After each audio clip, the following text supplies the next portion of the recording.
My 19-year-old was studying in Israel, and on October 7th, she was staying with a friend near the Gaza border. They hid in a shelter for 12 hours until they were rescued. How do I help them? Has the parent asked the child if she's okay? That's my first question. Exactly. So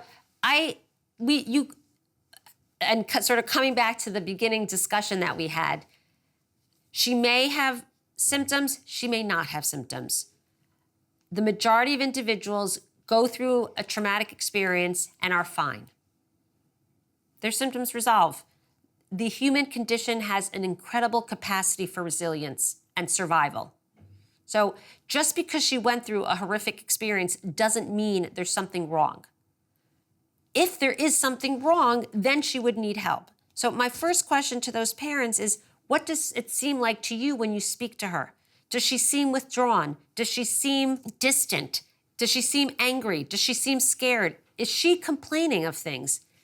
First, parents, ask her. Ask your daughter how she's feeling. Ask her what she's thinking about. Ask her how she's doing.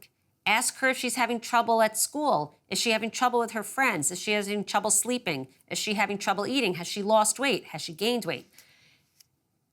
Get a sense from yourself about what's going on with your daughter.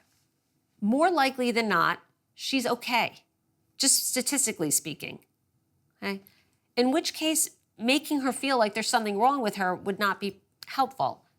On the other hand, if she is struggling in any of those arenas, then she should see somebody. And there's never a downside in having somebody speak to somebody once. Right? At minimum, they'll feel like they get to talk about how they're doing. How often do you get to talk about yourself for 45 minutes? It's not the worst thing in the world. But before you can decide whether or not your child needs help, you actually need to ask your child how they're doing. So I would put that back on the parents and say, speak to your daughter. See how she's doing.